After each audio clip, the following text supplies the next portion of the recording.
ಅಲ್ಲಿ ಒಂದು ಹೆಂಗಸು ಸತ್ತು ಬಿದ್ದಿದ್ದಾಳೆ. ಅಪ್ಪ ಒಂದು ಪುಟ್ಟ ಮಗುವನ್ನು ಅಪ್ಕೊಂಡಿದ್ದಾನೆ. 2 ಮಕ್ಕಳು ಹೋಂತ ಅಳ್ತಾ ಇಲ್ಲ. ಭೂಮಿ ತಾನಾಗಿ ನಿಸರ್ಗದಿಂದ ಕಾಪಾಡಿಕೊಂಡಂತಹ ಎಣ್ಣೆಯನ್ನ ಸುಟ್ಟು ಬೂದಿ ಮಾಡ್ತೀವಲ್ಲ ನಾವು, ರಾಕ್ಷಸರಲ್ವ. ನಾನು ಎಂಟ್ರಿ ಮಾಡೋದಕ್ಕೆ ಹೇಳಿದೆ, 8 ಜನ ಸತ್ರು, ಏನ್ ಸಾಯ್ಲಿಲ್ವ ಅಂತ. ಇಲ್ಲ ಸರ್, 5,000 ಜನ ಸತ್ರು ಅಂತ ಹೇಳಿ. ಮೊದಲೇ ದಿವಸ ಅಯ್ಯೋ 4 ಜನ ಸತ್ತೋದ್ರಂತೆ. ಚೇ ಅಂದ್ಬಿಡುದು. ಕೊಲ್ಲೋದಕ್ಕಿಂತ ಮೊದಲು ಕಡೆ ಹೆಚ್ಚೆ ಪೂರೈಸ್ಬೇಕಲ್ಲ. ನನ್ನ ಕಡೆ ಹೆಚ್ಚೆ ಏನೇನ್ ಕಡೆ ಹೆಚ್ಚೆ ಅಂತ ಕೇಳ್ತ. ಏನಿಲ್ಲ, ನೀನ್ ನಿಂತಿದ್ದೀಯಲ್ಲ ಮರದ ಕಡೆಗೆ, ಆ ಮರದ ಬಗ್ಗೆ ಕತ್ತರಿಸ್ಕೊಟ್ಬಿಡು ನನಗೆ. ಬುದ್ಧ ಹೇಳುವಂತೆ ಮಾತು ಹೇಳ್ತಾನೆ, ಅಲ್ಲಪ್ಪ ನಿನಗೆ ಒಂದು ತೊಂಗೆಯನ್ನು ಜೋಡಿಸೋಕಾಗ್ಲಿಲ್ಲ. ಯಾವುದು ನಿನ್ನ ಸೃಷ್ಟಿ ಮಾಡೋಕ್ ಸಾಧ್ಯ ಇಲ್ವೋ ಅದನ್ನ ನಾಶ ಮಾಡುವ ಅಧಿಕಾರ ನಿನಗಿಲ್ಲ. ರಿಸಲ್ಟ್ ಹೇಳ್ತಾರೆ, no, Hitler was not responsible for the second world war. We are responsible. ಒಂದು ಯುದ್ಧದಿಂದ ಮತ್ತೊಂದು ಯುದ್ಧವನ್ನು ನಿಲ್ಲಿಸೋಕೆ ಸಾಧ್ಯ ಇಲ್ಲ. ಒಳ್ಳೆ ಭಾಷಣ ಕೇಳಿದ ಮೇಲೆ ಮಾತಾಡೋದಿದ್ರೆ ಮಾತು ಮರೆತೇ ಹೋಗ್ಬಿಡುತ್ತೆ. ಅವ್ರ ಮಾತು ಕೇಳ್ತಾ ನಾನೇನು ಹೇಳಬೇಕು ಅನ್ನೋದೇ ಮರೆತು ಹೋಗುತ್ತೆ.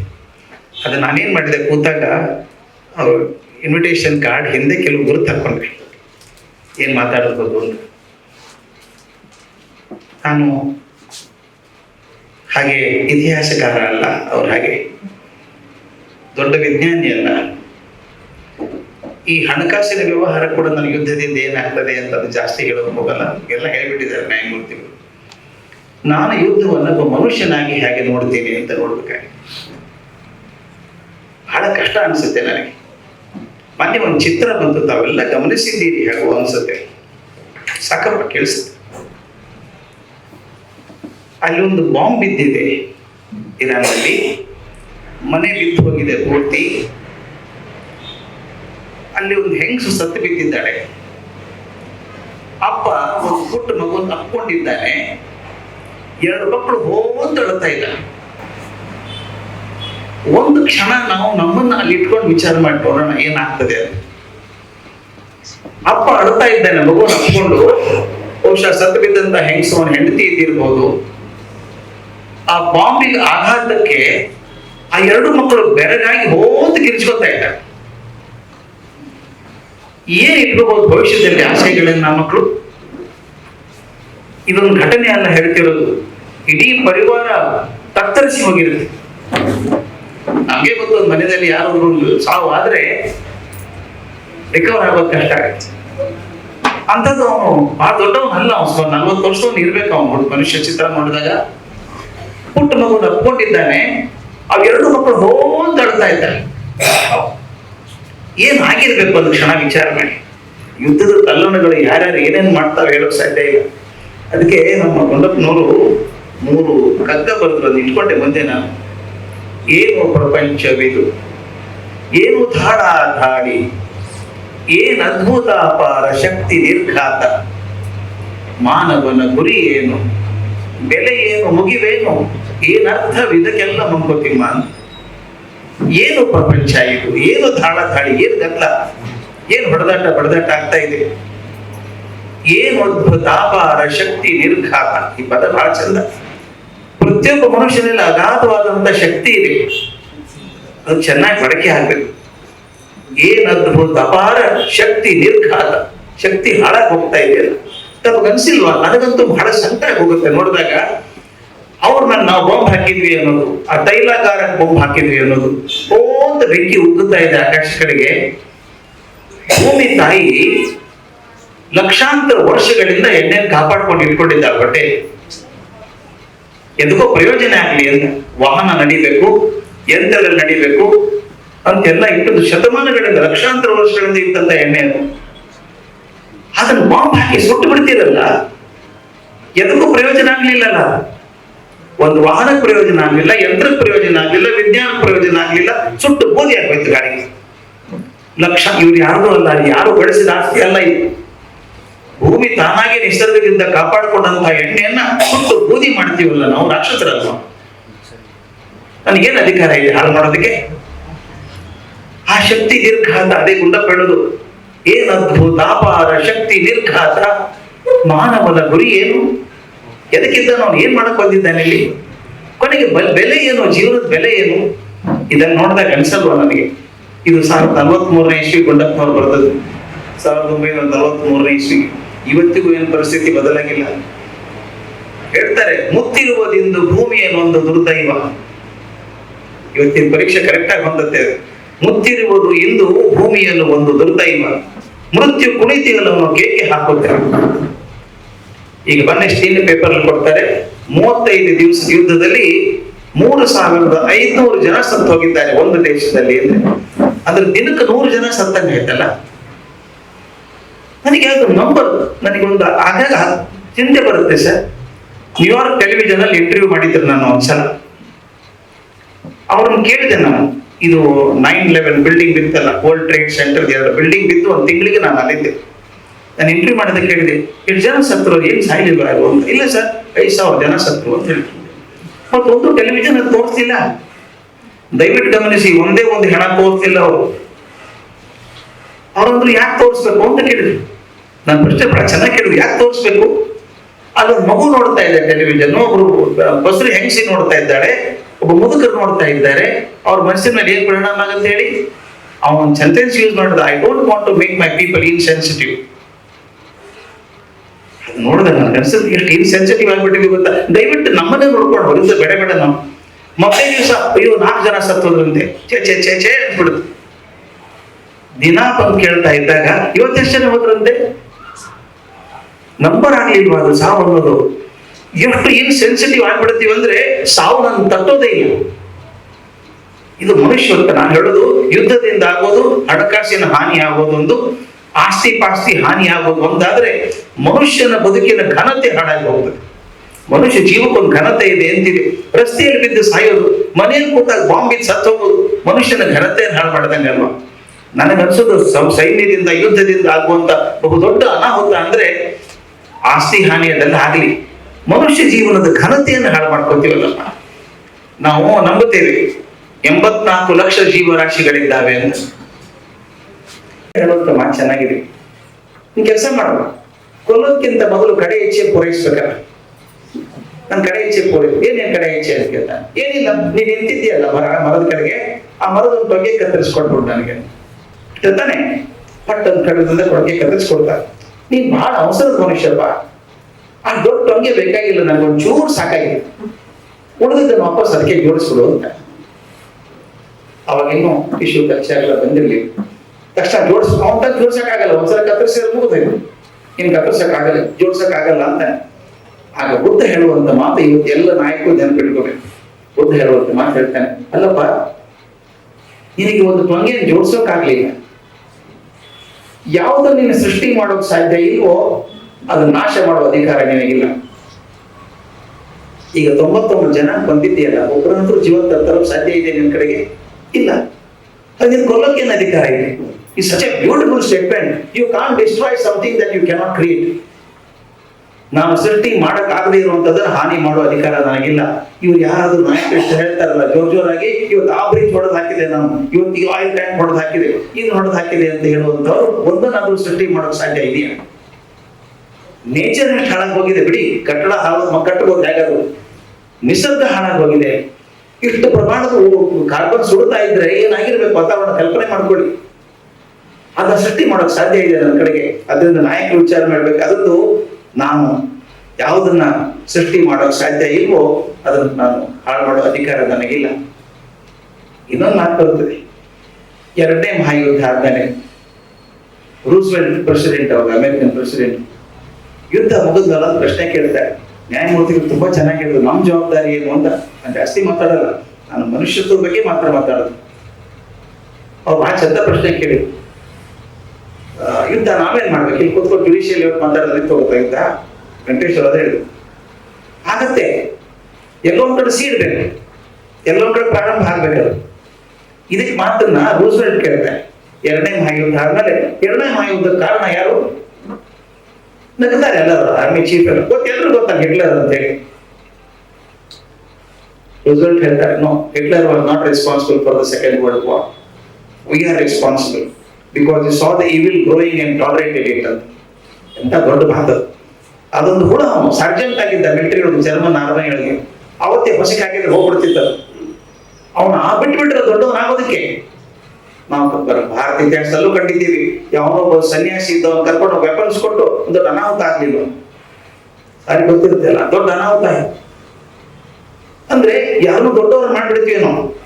ಹಿಟ್ಲರ್ ಒಬ್ಬ ಸಣ್ಣ ಪ್ರಾಣಿ, ಏನು ಇದ್ದಿದ್ದಿಲ್ಲ, ಅವ್ನ ಅವಕಾಶ ಕೊಟ್ಟು ಬೆಳೆಸ್ಬಿಟ್ರಲ್ಲ ಅವನ್ನ, ರಾಕ್ಷಸ ಆಗಿ ನಿಂತ್ಕೊಂಡ್ಬಿಟ್ಟ. ಅದಕ್ಕೆ ಹೇಳ್ತಾರೆ, V are responsible for the second war because we saw the evil growing and tolerated it. ಈಗ ನಾವು ಪ್ರತಿಭಟನೆ ಮಾಡದೆ ಹೋದ್ರೆ ಅಯ್ಯೋ ಯಾರು ಏನ್ ಮಾಡಲ್ರಿ, ಮಾಡ್ಕೋತ ಹೋಗ್ರಿ ಅಂತ ಸಣ್ಣ ಪ್ರಮಾಣದಲ್ಲಾದ್ರೂ ಶುರು ಆಗ್ಬೇಕಲ್ಲ ಒಂದ್ ಕಡೆಗೆ. I am happy Americans are responding now in a big way, that saying ಹೀಗಾಗ್ತದೆ ಅಂತ. ಪ್ರತಿ ತಾಸಿಗೆ ಲೆಕ್ಕ ಹಾಕಿದ್ದಾರೆ, ಪ್ರತಿ ತಾಸಿಗೆ ಎಷ್ಟು $1 ಮಿಲಿಯನ್ ಖರ್ಚಾಗ್ತಾ ಇದೆ ಅಂತ. ಒಂದು ತಾಸು ಯುದ್ಧಕ್ಕೆ ಎಷ್ಟು $1 ಮಿಲಿಯನ್ ಖರ್ಚಾಗ್ತಾ ಇದೆ ಅಂತ. And it not going to be easy for that country also. ಆ ಟ್ಯಾಕ್ಸ್ ಹೇಳಿದಂಗೆ ಟ್ಯಾಕ್ಸ್ ಬರುತ್ತೆ. ಈಗಾಗಲೇ cost of living has gone up so much.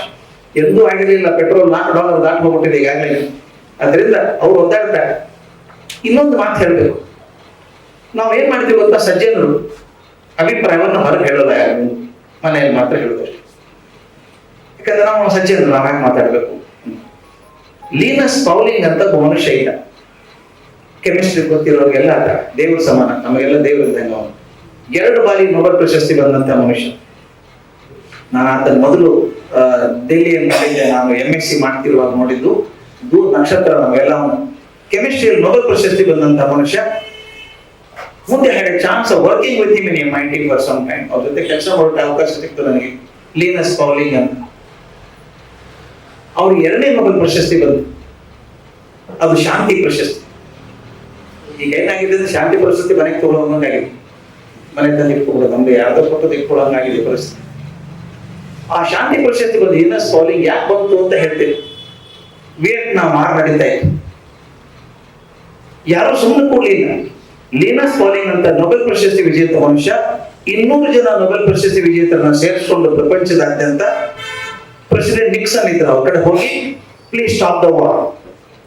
Vietnam ಸಣ್ಣ ದೇಶ, ಪಾಪ ಏನೂ ಇಲ್ಲ. ಈಗ ಏನು ಹೋಗಿ ದೊಡ್ಡ ದೊಡ್ಡ ರಾಷ್ಟ್ರಗಳು, ಅಮೆರಿಕ ಅಂತ ರಾಷ್ಟ್ರ ವಿಯೆಟ್ನಾಂ ದಾಳಿ ಮಾಡ್ಬೇಕಾ?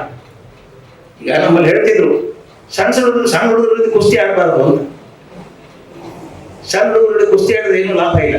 ನೀ ಗೆದ್ರೆ ಬಿಡ, ಸಣ್ಣ ಹುಡುಗನ ಜೋಡಿ ಗೆದ್ದಿದ್ದಾನೆ ಅಂತ. ಸೋತ್ರೆ ಹುಡುಗನ ಕಡೆನೂ ಸೋತ ಅಂತ. ಗೆದ್ರು ಖುಷಿ ಇಲ್ಲ, ಸೋತ್ರು ಇಲ್ಲ. ವಿಯೆಟ್ನಾಂ ಮನೆಯಾಗ ದಾಳಿ ಮಾಡ್ತೀವಿ ಅಂತ ಕೇಳಿ ನಿಕ್ಸನ್ ಉದ್ದಟ ಆನ್ಸರ್ ಕೊಟ್ಟಾಗ, ನಾನು ಯೂನಿವರ್ಸಿಟಿ ಆಫ್ ಕ್ಯಾಲಿಫೋರ್ನಿಯಾದಲ್ಲಿ ನ್ಯಾಷನಲ್ ಟೆಲಿವಿಷನ್ ಮುಂದೆ ಮಾತಾಡಿದ್ರು. ಲೀನಸ್ ಪೌಲಿಂಗ್ ಧೈರ್ಯ ನೋಡಿ ಅವರು ಹೋಗ್ಬಿಟ್ಟು ಹೇಳ್ತಾರೆ, mister president, you are bloody idiot. This is his words ಅಂತಲ್ಲ, bloody idiot. You are bombarding the innocence in Vietnam. You must stop the war. It is a gross insult to the country. ಅಲ್ಲಿಂದ ಶುರು ಆಗೋದು momentum ಆಗ್ಬಿಟ್ಟು Vietnam war ನಿಲ್ಲಿಸೋದಕ್ಕೆ Linus Pauling ಕಾರಣ. A chemistry professor stopping a Vietnam war. ಅಂದ್ರೆ ನಾವು ಏನೋ ಇರ್ಬೋದು, ನಮ್ಮ ಮಾತು ಯಾರು ಕೇಳ್ತಾರೆ, ನಾವ್ ಎಷ್ಟು ಸಿನಿಕಲ್ ಆಗ್ಬಿಟ್ಟಿರೋದು, ನಮ್ಮ ಮಾತು ಯಾರು ಕೇಳ್ತಾರೆ? ಯಾರು ಕೇಳಲ್ಲ. ಕೇಳ್ತಾರೋ ಬಿಡ್ತಾರೋ, at least my conviction is strong. ನನ್ನ ಕನ್ವಿಕ್ಷನ್ ಸ್ಟ್ರಾಂಗ್ ಆಗ್ತದೆ. ಅದಕ್ಕೆ ಈ ಕಾರಣ ಇದೆಯಲ್ಲ, ತುಂಬಾ ಚೆನ್ನಾಗಿ ಅನಿಸ್ತದೆ ನಾನು ಮಾಡಿದ್ದು. ಅದರಿಂದ ಲೀನಸ್ ಪೌಲಿಂಗ್ ಕೊನೆ ಮಾತು ಅಂತ ಹೇಳಿ ನಿಲ್ಲಿಸ್ತೀನಿ, ಜಾಸ್ತಿ ಮಾತಾಡೋದು ಬೇಡ.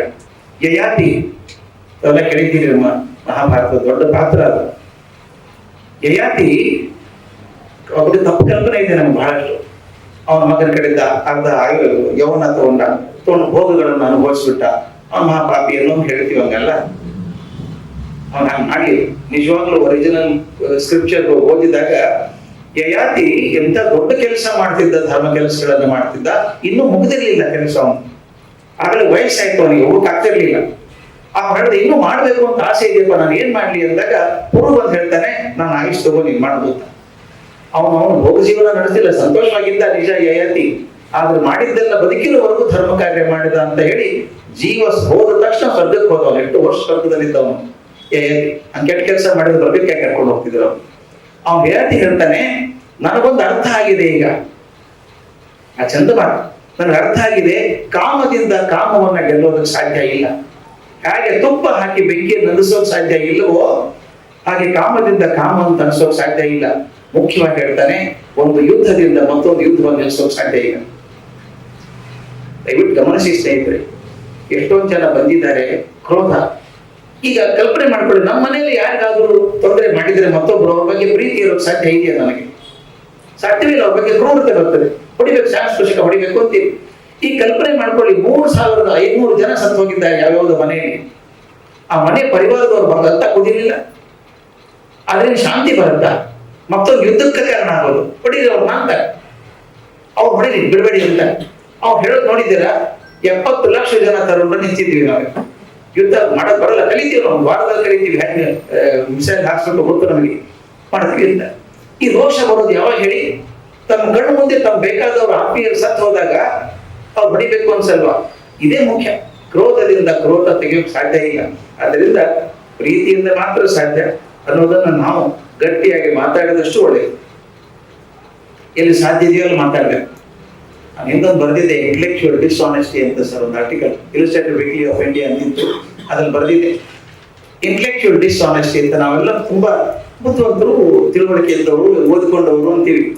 ನಾವೇನ್ ಮಾಡ್ತೀವಿ ಗೊತ್ತಾ? ನಮ್ಮ ಅಭಿಪ್ರಾಯಗಳನ್ನು ಹೊರಗೆ ಹೇಳೋದೇ ಇಲ್ಲ.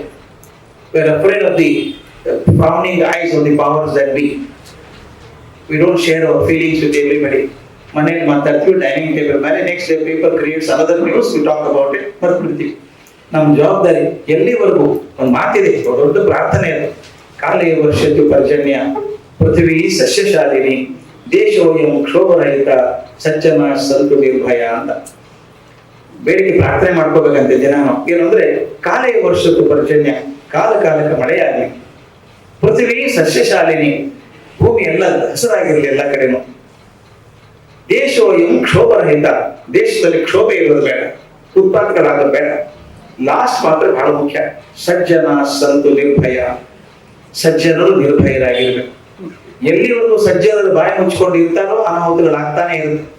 ಆದ್ದರಿಂದ ಸಜ್ಜನರು ಅನಿಸಿಕೊಂಡವರೆಲ್ಲ ತಮ್ಮ ನಿಜವಾದ ಮನಸ್ಸಿನ ಭಾವನೆಗಳನ್ನ ಪ್ರಕಟ ಮಾಡಬೇಕು. ಅಂದಾಗ ಇಂಥ ರಾಜಕೀಯ ಹಳವಂಡಗಳಾಗೋದಿಲ್ಲ, ಅನಾಹುತಗಳಾಗೋದಿಲ್ಲ. ಯಾಕಂದ್ರೆ ಎಚ್ಚರ ಬರ್ತದೆ ಜನಕ್ಕೆ. As long as we work as conscious keepers of our leaders also behave well. If we keep quiet and allow them to do whatever they want to do, we have to suffer finally. ನನಗೆ suffer ಆಗೋದು ನಾವೇ ಆಗ್ತೀವಿ.